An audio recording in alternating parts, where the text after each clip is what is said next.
Entire Alien franchise, Prometheus arguably has the most going on in it, laced with several high-level concepts such as where we come from, our purpose in the universe, and the chaotic nature of life. It has a lot going on beneath the surface. Throughout the film, we follow the crew of the Prometheus, though the most interesting of them isn't exactly human. Michael Fassbender plays a synthetic android David who accompanies them on the mission. David is much like the figure of What? Prometheus from myths that has been instructed to act a certain way, created solely Freezing to point. serve. Holy The shit, that's a name I haven't corporation seen in a has long time. What's complete up? control of him. This can even be seen down to the character's fingerprints, which bear the Wayland logo. Just in the same way Prometheus took fire from the gods and rebelled against his masters, David uses the black goo to stand against his. Now, in case you don't know, the myths have Prometheus making humanity from clay and mud. However, he gave the humans fire, which was forbidden. This was something that was supposed to be exclusive to the gods, and they worried humanity would use it against them. Thus, Prometheus was punished. There's a feeling with the synthetics that they could take us down as well, and fear of AI is something that's rampant in real life. This mind You've been working a lot. What you been doing for work, homie? What have I been up to? Not too much. I mean, of what happens if you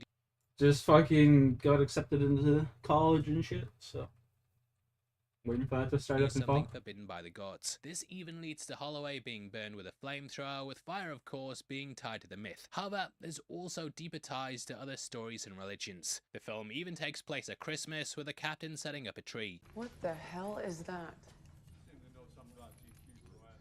It's Christmas. Why don't you leave it till the morning? Oh, no. It's Christmas, Captain. And I want to open my presents. Beyond that, Study it. gives birth on Christmas Here, I'll show Day. you.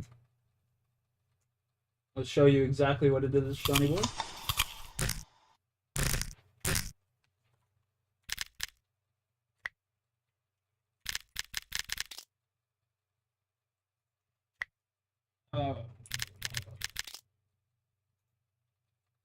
This course here. People in and out of house is pretty tiring work, to be honest, bro. Don't fuck up your back, buddy. Don't fuck up your back.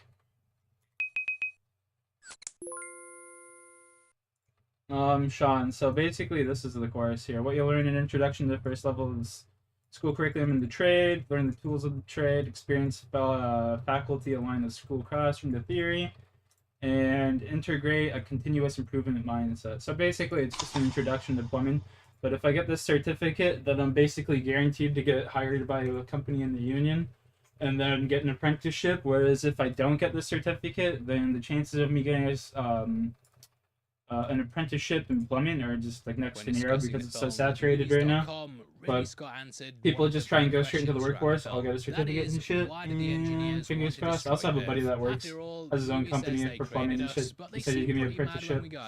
But I'd still rather just have the certificate. You might remember there were rumors about a Jesus engineer. The story was that Jesus was actually a child who was taken from Earth to an engineer planet. He then learned of their values and was sent back to Earth. Ridley said that engineers looked at it like we were kids misbehaving and that we could be seen as out of control. There was constant war and pain, and Jesus was the last chance to save us. Best of luck, bro. Appreciate that. I'm kind of nervous. I've haven't been in school in over 10 years. Shaw says the engineers they find died 2,000 years ago, and this was right before they were going to journey to our planet. How long's it been dead? 2,000 years, give or take.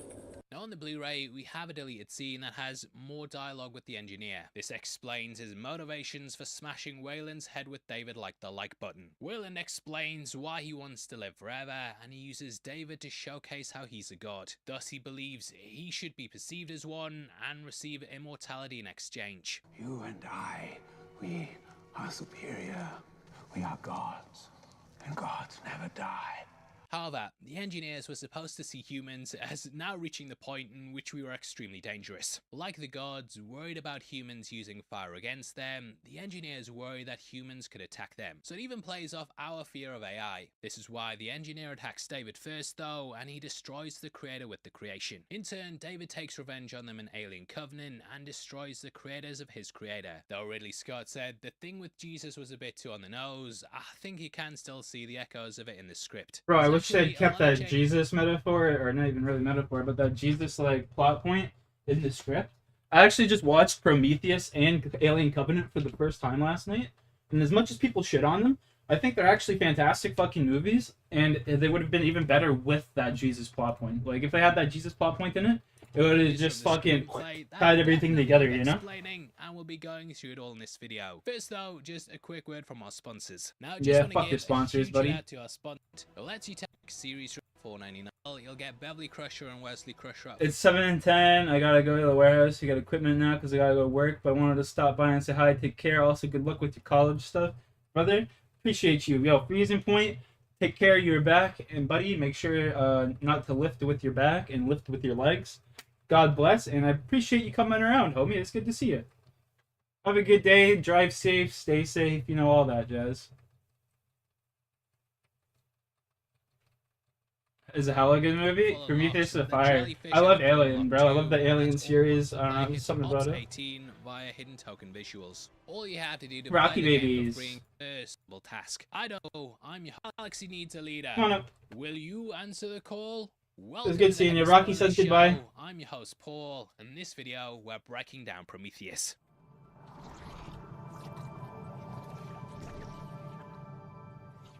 The Alien prequel was engineered by Ridley Scott to fill in the questions audiences had about the space jockey. Arguably the most mysterious aspect of the original film, for better or worse, really decided to fill in the blanks. Or some of them. The film definitely poses a lot of questions too, and there's a lot of things to talk about. What we end up with contemplates the mysteries of the universe, and whether it's better or not to have your questions answered. Because of that, I feel the film is very meta. Now, to be honest, I think Prometheus is one of those prequels that had an impossible task. I don't think they could have ever done justice to the space jockey mystery, as we'd of course had decades of our own imaginations. Everyone had come up with a theory or was satisfied with simply not knowing. It's kind of like the ship at the start of the thing, in that it's actually better to not know what's going on. To me, anyway. Over the years, though, people had tried their hands at filling in the blanks. Even the Dark Horse comics, which I'll get out, they had a segment with them being elephant-like bounty hunters, which is a far cry from what we get here. Now, though we didn't get the film until 2012, it actually started development a full decade earlier. Fox were desperate to revitalize the Alien franchise after there'd been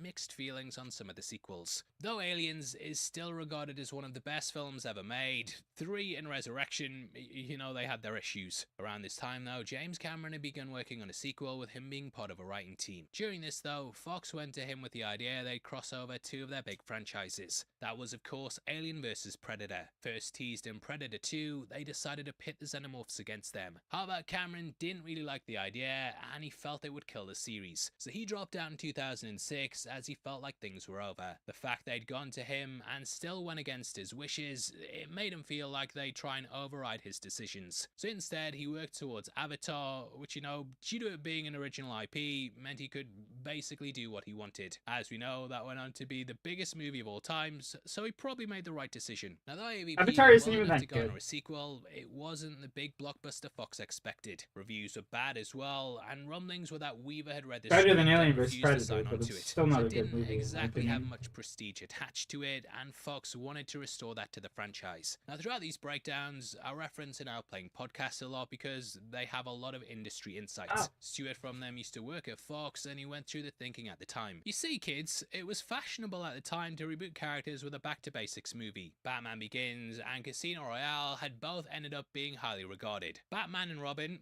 Die Another Day, you know, they weren't exactly well received, but those aforementioned films... Die Another Day was terrible. Bro, I remember all the time when I was a kid, Die Another Day, my mom would take me to Blockbuster and she'd be like, what movie she'd be like, what movie you guys want to watch? And I'd run over and grab that every fucking time. Die Another Day, such a bad movie.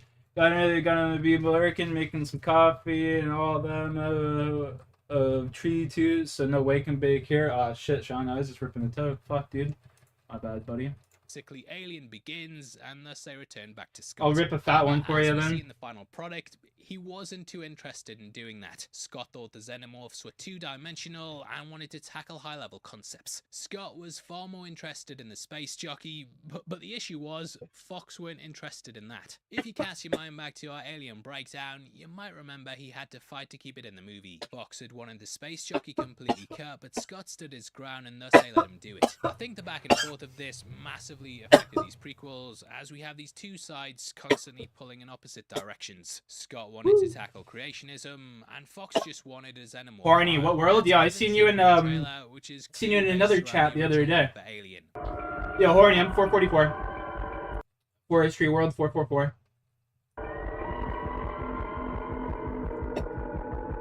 Yo, what's good though, Horny? I'm just trying to get the Fox whistle right now, honestly.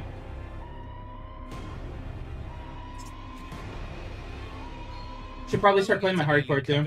It's a massive course correction, and it's something the creators said was impacted by, in their words, feedback. In interviews, Scott even said he didn't want to show any xenomorphs at all due to the creature being squeezed dry in the sequels. He's quoted as saying there's no way he'd go back there, but fan complaints made him change his mind for Covenant. Before Prometheus though, Scott had Fox at his mercy. Stewart said they could either do it with him or take the chance on a brand new director. That hadn't worked out with AVP, and as things rolled ahead in 2009 when Fox announced the film. John Spaeth worked on a script which was eventually redeveloped by Damon Lindelof.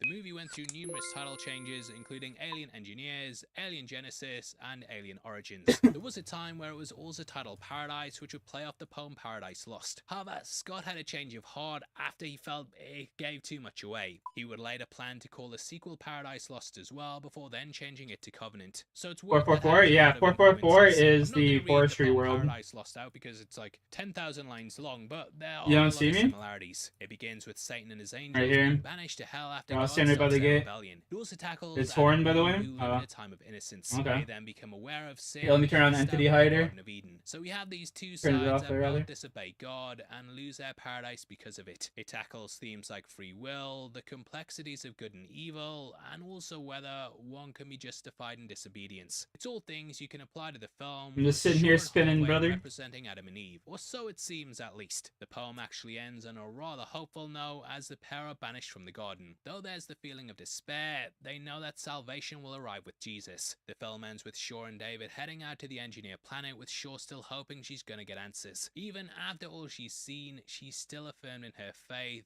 and hopeful about what's to come. She still has questions about who made them and thus keeps wearing her cross. So you can't even see Shaw and David as being Adam and Eve, with this being a new bond between man and machine, or woman and machine. Obviously that's my interpretation, and if you have your own then please drop it below, because there's not many answers in this film. However, there are a lot of ties to Paradise Lost beyond that. You of course have a serpent that attacks the characters, with this possibly being linked to the Garden of Eden. David is also I don't need 10 mil though. Characters. You could also argue he's a play off Lucifer, sure, as he rebels against his creators. However, you sure? What we do know is that the initial script was way more tied to Alien. Bro, what the fuck?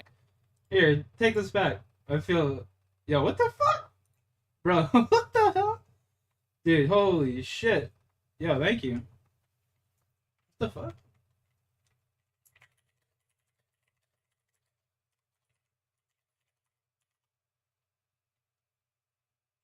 Yo, Horn, sorry, my bad, my bad. Yo, what the fuck? Thanks, bro. That's crazy. Bro, I seen you in another guy's chat the other day. Here, let me look this up. When a welfare check is finally you were in,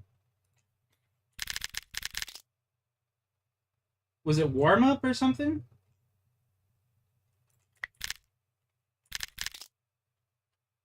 You were in this guy's chat the other day, bro. You were chilling in this guy's chat the other day, weren't you? Well, like, I probably would be able to see it, but... You donating to other streamers and people? Well, fuck, dude. God bless, man. You're doing God's work. Jesus. Thank you. Bro, you're the man. What the fuck? That's insane. Appreciate you, brother.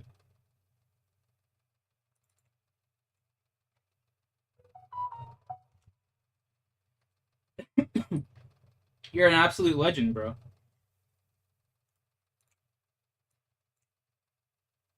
Take care. You too, buddy. Thank you so much. Yo, if I ever can pay you back, let me know, man. Just let me know. If you ever need anything, just let me know, bro. Got you. You ever need anything, bro, let me know.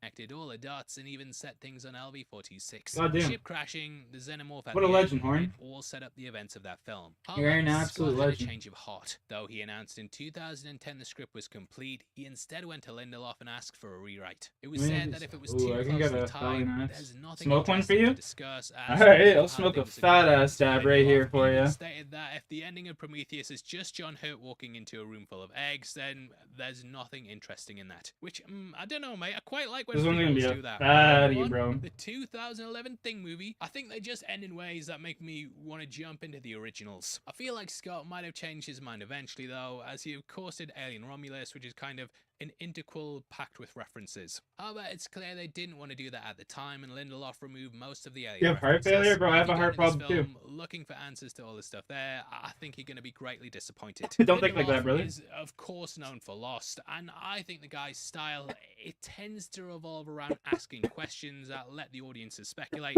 rather than let's I have say TOF. delivering satisfying answers. That's the case with his Watchmen as well, which I actually quite like the ambiguity of. However, he actually said he tried to steer it more towards Blade Runner and took more of a focus on David. You have to have a Fassbender positive even mental admitted to attitude, brother. studying the film with him looking at Rutger Hauer's Roy Batty. David changes damn. his hair early on, and this is a similar color to Roy's. Jones Rachel are also filling with changes her blue. after looking at a photo on shit, Deckard's brother. piano, which David was also referencing. Beyond that, though, early drafts of the script. You know? Well, you know what, brother? I'm praying for you, man.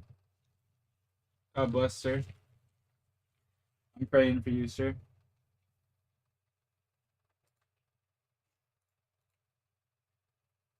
I hope you pull through this, man. Hope this is just a bump in the road, you know? Keep fighting, man. Keep fighting.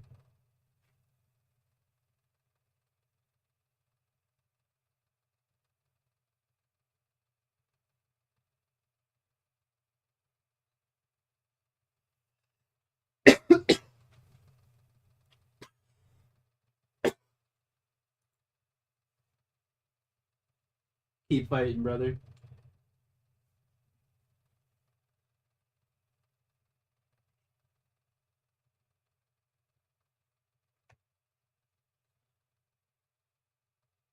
Whew. That one made me sweat.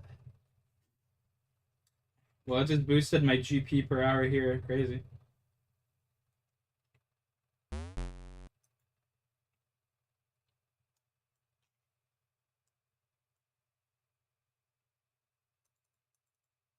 What a fucking legend, bro. Jesus. I hope you're... No, well, it's fire line.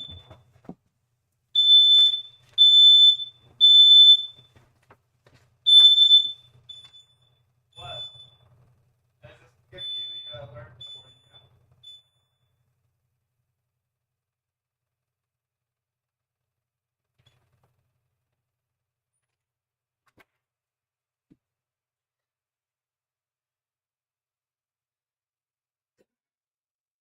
Woo! I know it was a good one. Fuck, my room is smoky. Holy fuck, dude. I'm cooked right now. Thank God I don't have to drive or anything. Ooh.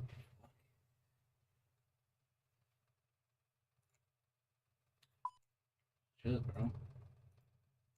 What a legend, man. For an absolute G.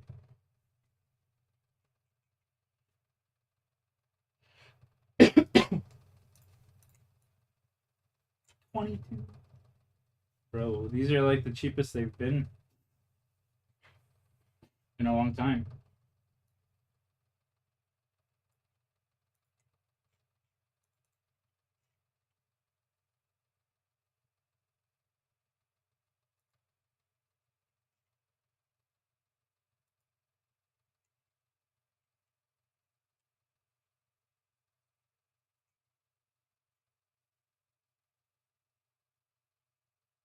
Had the corporation as Wayland Tyrell. In the film, this is cut down to just Wayland before it became Wayland Yutani. However, it is believed that we may have seen this takeover. Though Charlize Theron is in the film, getting her to the role of Vickers was an interesting journey. Why?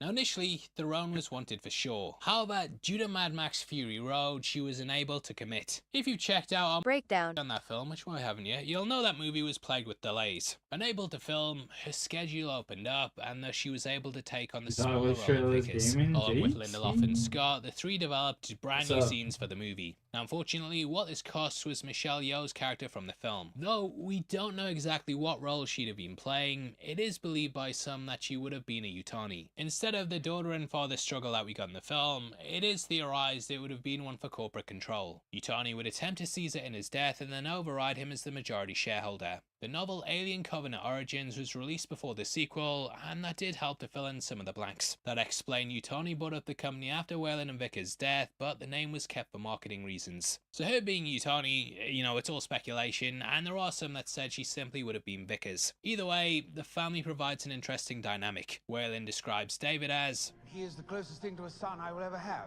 and this clearly rubs Vickers the wrong way. She doesn't even take on her father's name, and seems unmoved by his death. I feel like this highlights she always felt second best, and that her father loved her He more. modded you, really? If you look at them side by side, you Yo, can JC easily that see mod. David shares her characteristics. Both are blonde hair and blue-eyed, and clearly meant to resemble siblings. It's even possible that Vickers feels like people may suspect she's an android due to the fact that David's regarded so highly. When she ends up sleeping with Yannick, this is initiated go, by him Jay. saying this line. Hey, Vickers. I was wondering, are you a robot? So I think she sleeps with him purely just to prove a point, and it's to stand up to how she's been disregarded her whole life. There isn't really any love between the pair, with Pierce coming in towards the third act. Now, one of the big criticisms about the film at the time was that they cast a middle-aged actor in old-age makeup. The thought was that they didn't need to do it, and should have just cast an old guy instead. In a further reference to Blade Runner, Rukawa was also Yo, in you're talks with fucking them, serious. and they also tied with Max von Sydow. However, there You're was going to GG. be a scene in Hypersleep where David was going to interface with him. We see this in the case of Elizabeth Shaw and get some insight into her dreams. With Weyland, we'd see him as a young man and learn of his obsession with eternal life. According to IMDb trivia, the scene would have Weyland on a yacht surrounded by a group of beautiful women. So, you can see why they needed a young actor to do that. Nowadays, they'd probably just de-age them. Kill him! Kill him with fire! Everyone flee! But back then, the technology was still emerging. However, Scott felt Weyland's arrival at the end would be more of a surprise, so they removed the character's Next up, early he's gonna be our scenes. third However, watch. Pierce had been Yeah, you gotta cast. get a game in with Realizing it him. was a Be like, bit yo, you weird gotta to play have him with my cast boy like this, too, they bro. filmed a You be TED a full conference three-man. which can be found on the Just Blu-ray. run This through the was themes, also used to bro. introduce David, and it was released online in the build-up to the film. In this conference, he tells the story of Prometheus and foreshadows a lot of the film. He also foreshadows his death and You gotta says work this. him. We You gotta work him, Jay. gods now.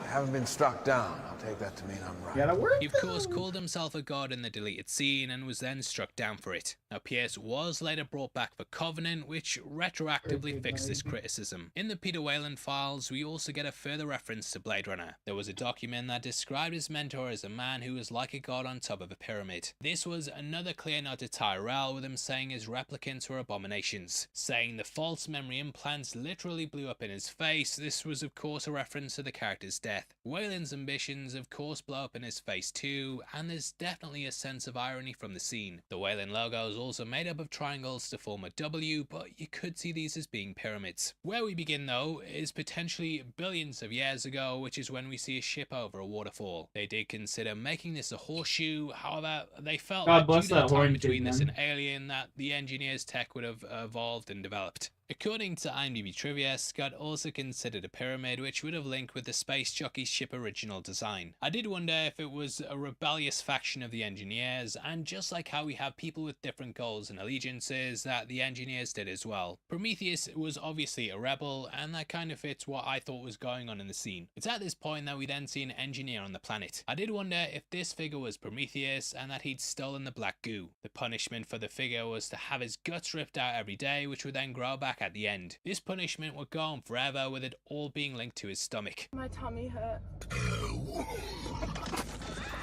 You might notice the first thing the engineer does after drinking it is bend forward with a pain in his abdomen, so it's possible that that's what's going on. However, It's also been clarified that the goo manifests one's ambitions and darkest desires. The engineer wanted to, well, engineer life, and thus this is why life came forth. As we learn, Shaw also can't have children, and thus she views herself as being unable to create life. So she's fascinated with this stuff, but in the end, she gives birth to something horrific. So it's kind of be careful what you wish for thing, where she gets what she wanted, but it becomes a twisted version. I do kind of think the black goo needs more consistency though, which is an issue I've always had with it. It's basically just does whatever the writer needs it to at the time, and isn't really set up with tangible rules, which you could see as showcasing the chaos that is life. But in the movie, I do think you need rules for stuff to really make sense, and I don't know if it works. For me, anyway. The effects in it look brilliant though, with the visual team studying the degradation of silicone when oil and ink was pulled into it. This was then shot in a time lapse so they could reference how to dismantle the figure. Now, it has also been said by Scott that this scene isn't necessarily even Earth. I do like the way that some of the God's Eye view shots appear like veins, and the colours of it tie nicely to what happens with the engineer. Now, this scene was actually shot in Iceland, with the Helka Valley also being used for LV-223. So potentially, this could even be that planet. Though I've always taken this as the engineer creating us, what are you saying? Scott has played coy with the intentions. I think Scott just doesn't want to out deny religions and get too tangled up in the mythology. Instead, all he intended was showing us that the engineers can engineer life. Whether that's us or people who subscribe to the channel,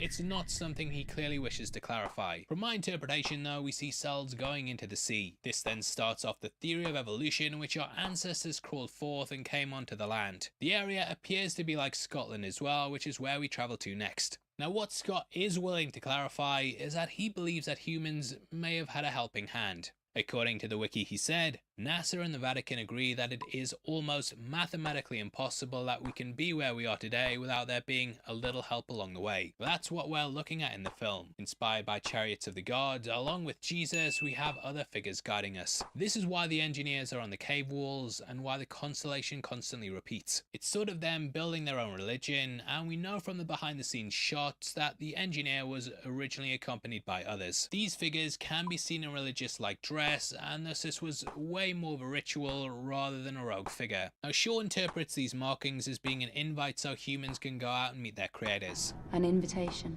However, it has been theorized that this is actually a warning. The planet is filled with black goo, and it could have been warning us to stay away. It's thought that, much in the same way the signal from Alien wasn't an SOS, that we misinterpreted the cave painting's meaning. They looked at lots of different things when developing the engineers, and even designed them to resemble statues of ancient Grecian and Roman gods. So you've got lots of things from the history of Earth all pulling together with these creatures. The title appears with the letters assembling in a similar way to how they did in the original Alien. Taking us to a cave in the Isle of Skye, we see the year's 2089. After a journey through space, we go to 2093, and the film takes place roughly 30 years before Alien. Now, because of this, people have obviously wondered why the technology looks so much better here. Ridley cleared this up when promoting Romulus and said there's two types of tech that the humans have. The first is the Atari type tech we see the workers have, and then the Apple tech that the elite do. Wayland's one of the richest men on Earth, and therefore his ship's based on the latter. Another big point of contention I've seen is that people think it's way too soon to master interstellar travel. However, I think if you time travel to someone in 1900, I doubt they'd think we'd travel to the moon just 69 years later. Allegedly, and I'm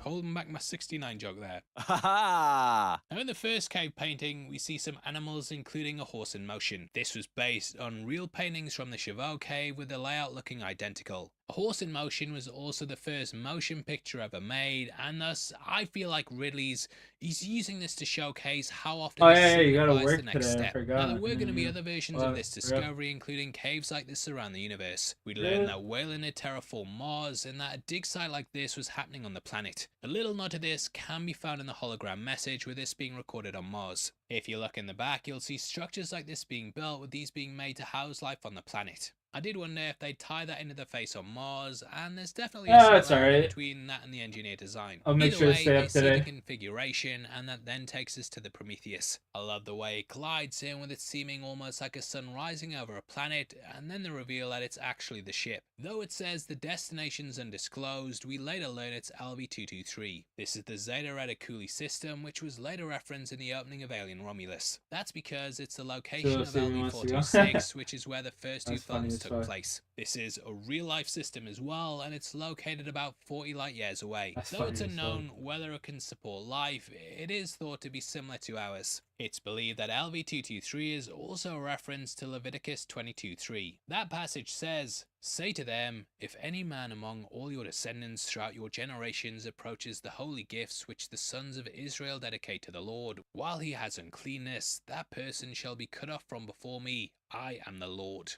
This obviously ties into the film and even the idea of Prometheus and fire. On board, we then meet David 8. Ridley put this in place because he wanted it to subtly hint he was an android, which was an idea he had for Ash. However, that was removed due to the twist, whereas here it's out in the open. According to IMDb Trivia, Cameron also tied with the idea that Bishop would be walking around while everyone was asleep. However, he felt the knife trick scene was a way better way to do it, and yeah, I probably agree. Now, the 8 was put as a reference to Ripley 8 in Alien Resurrection, which we've done a big breakdown of on the channel, if you want to check it out. That gets a further nod in the basketball scene where we see him getting nothing but net, just like Ripley. And he's on a bicycle. Alright mate, no need to show off. World star! World star! Either way, we also see him looking into Shaw's dreams, and we meet her father. Patrick Wilson shot this in one day, with the scene actually being filmed in London. They constructed a little African village and had him quickly shoot the scene. We later learned her dad died of Ebola, which was something that reflects Holloway's death. right Now, now. there were rumours that because of this, he had to be quarantined. It's 2 and degrees also for plays me. into how Holloway's killed. 2 Vickers has degrees, to bro. burn him alive, as he could come on board and affect the ship. So it's subtly setting these things up, but they don't address it in the movie. Either way, I love the dreamlike 2 degrees effect and then and it's supposed to things go down popping to up as she -8 tomorrow and then mentions them, -13, and also how we -14. end with David stood watching Okay. her. Learning ancient languages that will help him later on, he also watches Lawrence of Arabia. Certainly it hurts. Well, what's the trick then? The trick, William Potter, is not minding that it hurts. Now this line plays heavily into the film, as we see David styles himself on Lawrence, and he also adopts this mentality as well. David's gonna do some horrible things later, but the trick for him is not minding that he's doing it. Beyond that, the scene Yeah, was you get in also Canada, described in whether let's full go, during the baby. TED conference by Wayland. When asked by his colleague, William Potter, to reveal his trick, Lawrence just smiled and said, "The trick, Potter, is not minding it hurts." Wayland then goes on to discuss the similarities of the fire on the match and the fire of Prometheus. So I feel like this fire represents the black goo, and David isn't minding what he's going to use it for. Fassbender, of course, modelled his performance on Peter O'Toole, and in the film Lawrence uses a machine gun called Vickers. Now obviously, he's completely cool, calm and collected. This is in juxtaposition to his quote-unquote sister Vickers, who we meet next. Forcing herself through push-ups, she climbed out of the stasis tube and went straight to exercise. As we've seen throughout the franchise, people slowly wake up, with them describing it as being like a hangover. This is exemplified in Shaw and the others, who all wake up looking like they've been on a night out with Ryan Airy in Edinburgh. Kill me. This shows Vickers' strong mind state though, and how she wants to try and push beyond everyone. I think she's just doing it to prove to herself though, as she's obviously grown up with this perfect being as a brother, and she's being constantly compared to him. Now originally, Theron shot this scene completely nude, with this being something that was shown at Comic-Con. It got a lot of attention, obviously, and Scott even said it was in the movie. However, it was switched out for this, which might have been to try and lower the age rating. Though that's never been confirmed, he did say it was supposed to be a flip on the end of Alien. Originally, the plan there was to have Ripley completely naked and the xenomorph would get sexually excited. As we know, that never made it to the final cut, but Ridley wanted to have this scene juxtapose that. This would then play off at the end of the film, in which the original script had Vickers at the lifeboat. She'd then strip off to go down for stasis before being attacked by a trilobite. Now it's stuff like this that I think adds towards debunking the theory she's a machine herself. We also have David, who lists off how far they've travelled and so on. However, Vickers says, Any casualties? which to me is a more human response. He's just interested in the statistics and data, whereas she's wondering if anybody's died. Beyond the crew, this could also be her inquiring about her father, and though it's a bit of a cold way to ask, she clearly still has some part that cares for him. Next they have breakfast and sit around a table, which is a staple of the first two films. We see the characters meeting and get different archetypes, and yeah, it's something the franchise has always been good at. It's kind of crazy how many of these went on to become big actors, and it's like a who's who sort of scene. Is that Benedict Wong? Is that creepy fish guy from Mission Impossible? One thing I've always found a bit weird though, is that they ask them if they want to back out from the mission. It's like, just travel 2 years mate, and I'm in the middle of space.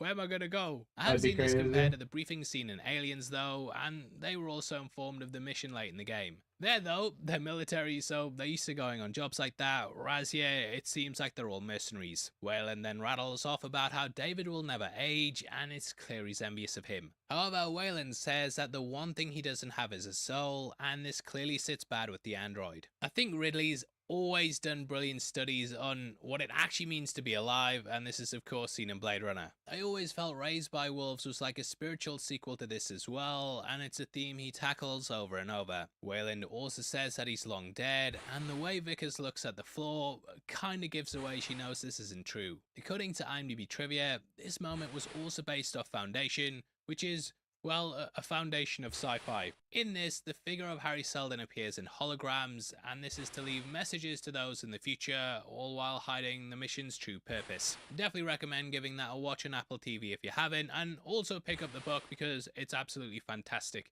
It's a foundation of sci-fi. Joke, but yeah, talking once more about Prometheus, he leaves by introducing Shaw and Holloway. The constellation clearly resembles Orion's belt, which too is something that fascinated multiple cultures. In ancient Greece, it was named after the hunter from myths, whereas the Egyptians believed it was the resting place of Osiris. The Chinese thought it was Pinyin Shen, who was basically their figure Orion. The ancient city of Teotihuacan, which I've definitely butchered, that also had two pyramids built that pointed towards it. The three stars from it even appear in this scene, with them being situated above Shaw's head. David is clearly fascinated by the pair, and he then shows them around Vickers' lifeboat. Got a whole Ice Queen thing going on here. We're told that these are her personal quarters, but we get a further clue that Wayland's alive due to the med bay. This is specified for men only, like a Yorkie, and thus there's no need for Vickers to have it. She also divulges what she thinks of the mission. She's sure that the cave scribblings were just left by savages, and clearly thinks this is a big waste of time. So her being there, it kind of shows there's another reason for her to go on this journey. Miss Vickers, is there an agenda that you're not telling us about? Shut up, mate, yeah? Just drink your martini. Shaken, not stirred. They've also been told they can't make contact, and she clearly views them with contempt. This is shared in Holloway's view of David, and he mocks him in his lessons. Entering the planet's atmosphere, we then get a scene that was deliberately made to mirror the one from Alien. There's lots of shots of the screen, and the crew jiggling about in their seats, and we get a focus on the landscape. As they approach the landing area, you might also notice the giant lines on the surface. These were based off the Nazca lines in Peru, which have fascinated people for centuries. It was long thought these couldn't have been created without an aerial view, which wouldn't have been something people could have got at the time. Thus, it has been theorized they were made by ships capable of hovering. This all came to prominence in Chariots of the Gods, with it being thought they might be a landing site for alien spacecraft. There's even a figure that's said to be an astronaut, and I like how Ridley brought this to the film. In terms of creating the effects, VFX artist Stephen Messing used NASA aerial photography of Iceland. These were then digitally altered with 3D set extensions filling out the land. As they come in, you might also notice the dome structures with the other parts popping at the top. Later on we get a better look at it and can make out a faded skull at the top. For the finalized design of this, they also looked at the newborn from Alien Resurrection, which you can definitely see a likeness to. Now if you know anything about the adaptations of Dune, then these might also look familiar. Before David Lynch got signed onto the project, Ridley Scott was actually in the running. Alongside H.R. Giger, they worked on the film and created several character and set designs. For example, the Harkonnen armor that eventually got repurposed into the Xenomorph's body. Beyond that though, they also created the Baron's home to be a sphere shape with a face on top of it. This was then brought over to this film as they felt like the design should still look Giger-esque. Now Giger wasn't initially tapped to work on the film, and initially they just went off his designs. They looked back at the ones for the original film and tried to spin ideas off from that. They of course had to get his permission though, but they cut out the middleman and he just got invited over. Through this, he created several new designs, and you can definitely see his style. Suiting up, Holloway asks why David wears one if he doesn't need oxygen. It's all done to comfort the humans and make us feel more at ease. David explains that humans feel better interacting with someone that's like them, and yeah, when you think about it, yeah, there's no real need to make humanoid robots. Just make one that has loads of arms and can do loads of jobs at once and pick loads of stuff up, yeah? General Grievous, perfect design. It's all done for us, and David also starts to show his dissent here. Making you guys pretty close, huh? Not too close, I hope. I think deep down he knows he's superior, and yet he's forced to serve. He'll outlive us, outperform us, and is better in every way, and yet people like Holloway still look down on him. So lad just thinks, I could make these YouTube videos, what am I watching this idiot for? I feel like David should just decide to drop the suit and go out in a t-shirt or something, and the guy would actually have some pretty great options there. Take for instance, our Alien Chestburster shirt available at the merch store below. If you're a big fan of the franchise, it's been made for you and you're gonna look bloody fantastic in it. Just like David. Just check that out and some of the other shirts below, and huge thank you to everyone who's picked one up. You look great. Heading out, Holloway does a sarcastic one small step joke, and it kinda shows he's not taking it serious. Upon stepping out, we get another reference to aliens as we can see things from Holloway's perspective. This creates a feed with a heartbeat monitor akin to what the Marines had when entering the hive. Huge shout out to ZX on Reddit for pointing out that when all their feeds are on the monitor, we can see David has no heart rate due to being synthetic, which is a nice little detail. I appreciate that. Discovering a doorway, this then takes them inside the structure. It's clearly riffing off the trio entering the ship in Alien, where there being long cavernous corridors. An addition I love here though is the mapping technology, which creates such a good effect. Lining the pyramid, it builds a 3D model of the environment. As the crew go in, we also see as the caverns become like the resin walls in the original films. Even the shape of the corridor is bone-like, and it leads them to a mysterious room. Taking a chance on the atmosphere being breathable, Holloway removes his helmet. Scientists these guys are. This again shows that we sort of came from the engineers, as we can live in the same atmosphere as them. As they travel in further, we also get a recording of engineers running to a lab. Clearly, there was a black goo outbreak, and it highlights the dangers of playing God. Fifield and Milburn decide to head out, but ultimately they get lost. Coming across a gigantic head, we see a play on the egg room from Alien. Here though, they're canisters of black goo, and we see as worms are also living in the soil. This explains how the hammerpedes created, as these end up mixing with the goo. Looking back around, they see a mural, with the first image of this being akin to the cave paintings. However, as they get deeper in, we get what appears to be an alien queen. When Aliens came out, Scott said he didn't really like the queen, and his idea of the eggs was to be more like a metamorphosis. Because of that, it has been theorized that this is something else, that is known as the deacon, which gets its name due to its head. That's because it's supposed to resemble a deacon's headdress from a Catholic church. The deacon would have been made in the lab in this temple, but technically it's just a relative to the xenomorphs. Now Scott has confirmed that David is in fact responsible for creating the xenomorph type that we met in the original film. Beyond this, I also did some digging into what Lindelof intended. He did his usual, which is that he said he wrote this script with just this movie in mind, and that if there was a sequel, then whoever wanted to write that, you can answer it how you want. Thank you, writer of Lost. However, he said he thinks the xenomorphs we meet in the original films, Alright, I'm coming though, man. My bad. Because they're made from I our apologize. DNA match. So though this is a form of the xenomorph, it's not strictly one of them. To me though, it's just something that I feel is probably part of the original script. I can see how this would simply be the original xenomorph that all the others sprung out from. However, rather than making the planet stuff like LV-46, we need to have a ship crash on a different planet. So rather than having a queen, we need to have some backwards, long-winded explanation instead of a simple one. Watch me. I'll do the fingering. I think this film does that a lot, and they really over-convoluted it when it would have been so easy to just keep things simple. Like it's right there, mate. Queen. Ship crashing? That's where the eggs and aliens end up. Why does it need to be a different planet? Whew. Nearly got me on a rant there, which I promised myself I wouldn't do. As we know from the other films though, the xenomorphs regarded as the perfect organism. So you can see how to the engineers, this would be the ultimate end goal. They made this lab to create something perfect, but in the end it backfired. I see it working really well as a metaphor for how we marvel at creating AI, but ultimately David turns against us. They brought on their own destruction, and it's a sort of cautionary tale when it comes to creating life. Now David examines the vials and sees the goo moving on top. This is one of the first references to John Hurt sticking his face in the egg, which is later mirrored in Milburn and Fifield. Shaw also shines her flashlight around and the mural starts to change. Outside, we can also see a storm forming. Now, they don't spell this out in the film, but this is actually a booby trap. Similar to the pyramids, the secrets were guarded, with the storms being used to stop the goo getting into the wrong hands. Knowing they need to go, Holloway shouts, David, we are leaving! which is a nod to this bit from Aliens. Making a mad dash to the ship, we see how it becomes like the wrath of God. Reminds me of a swarm of locusts, with the stones getting Yeah, picked you're from gonna it be... appearing like insects. Sure gets Alright, y'all, I'm swept gonna up in the storm go, because she's dead set on I'm grabbing going the to engine of your go, head. Seeing it laid out, I gotta go I've grocery definitely got a shopping, lot of so I'll be back Lovecraft in like an vibes from hour. the scene. Studio now playing brought up how similar I'll be the back plot in like was an down hour. the Mountains of Madness, and to be fair,